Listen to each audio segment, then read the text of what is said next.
From the city lights and busy roads down to the peaceful nature, sino ba naman ang ayaw makascape into the world full and stress kahit one day lang? Feeling mo ba gamit na ang katawang lupa mo sa trabaho?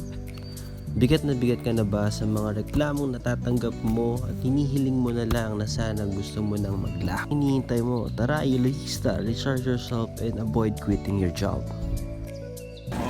Nakumita yung kanilang mga estudyante na baba. Kaya nagkaroon ng daan sa kabilang area. Sa Eco Park ang start ng daan. So traverse na lang talaga. Traverse na lang po ng kaliwa. So, ganun pong daan ang Ng Pempem.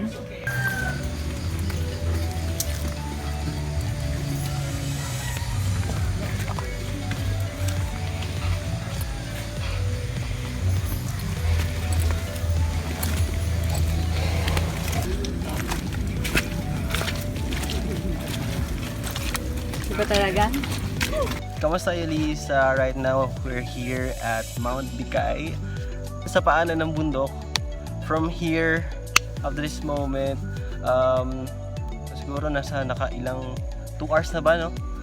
Sa 2 hours na yung paglalakad namin. And meron pang kapiraso na aakyatin. Doon pa siguro it will take 30 minutes pa. So hindi ganoon kaganda yung view. Seriously. Hindi maganda yung view. Hindi katulad ng iba na ano, like yung makikita mo yung tanawin. Dito kasi is more on landscape, mountain, and then kung may makikita ninyo merong ano, tower. Dito sila nagtayo ng tower.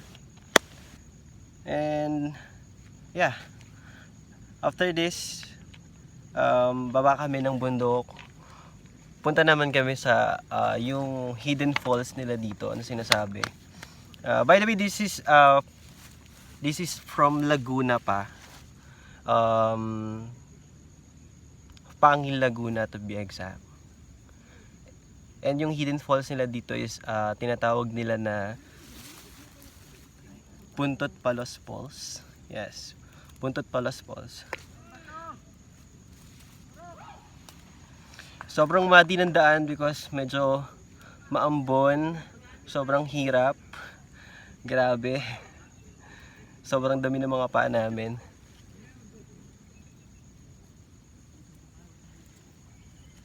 So after this, update ko kayo. Bye-bye.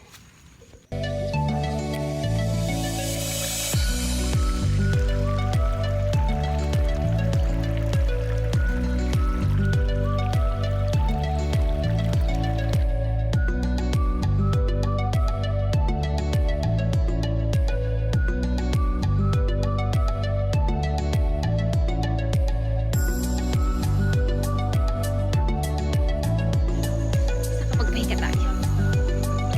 Hi!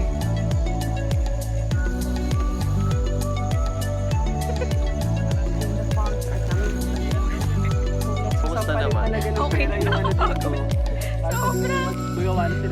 An amazing race ang sabi ko. Pero, worth it. Ate Jeff, ano na? Kaya pa ate! Kaya By the way tayo. guys, ito nga pala yung mga ito na kalaban. First to na ano. Di ba yung paa natin? talaga siya.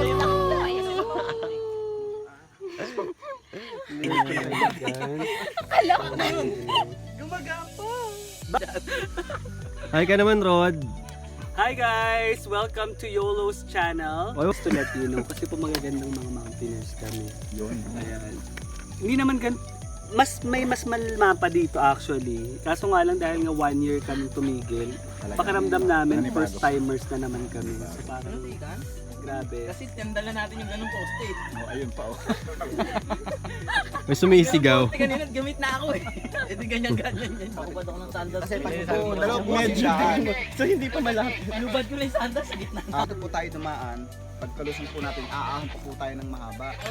Huwag na dyan. Pero dito po, aahon lang po tayo ng konti, tapos panay-pantay po yan. Dyan na lang tayo. Pagka pantay-pantay na po doon, diretso na po yun sa ano, kuya. Diretso na Maynila yun. Sa falls. Gusto niyo mag-picture mo?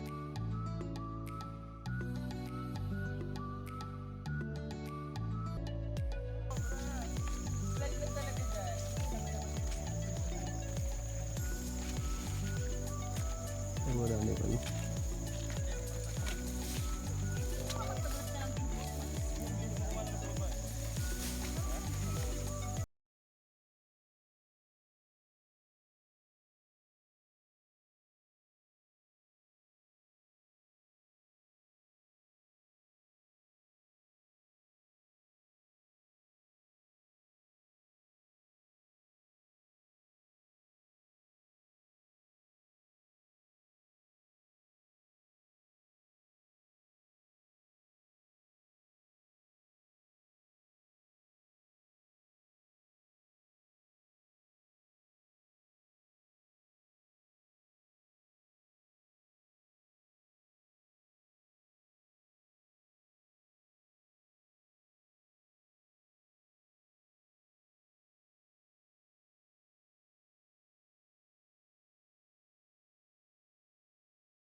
For me, travel is my way of recharging myself.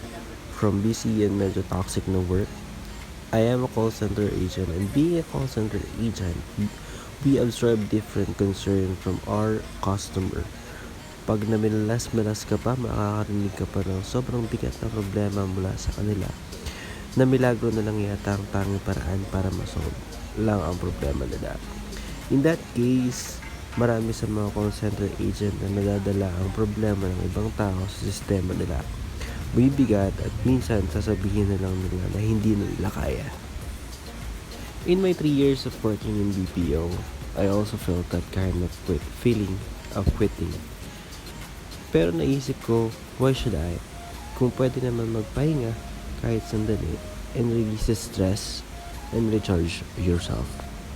Working hard is the best thing to do to achieve your dreams, but if you get tired, consider travel the best way to release stress and recharge yourself.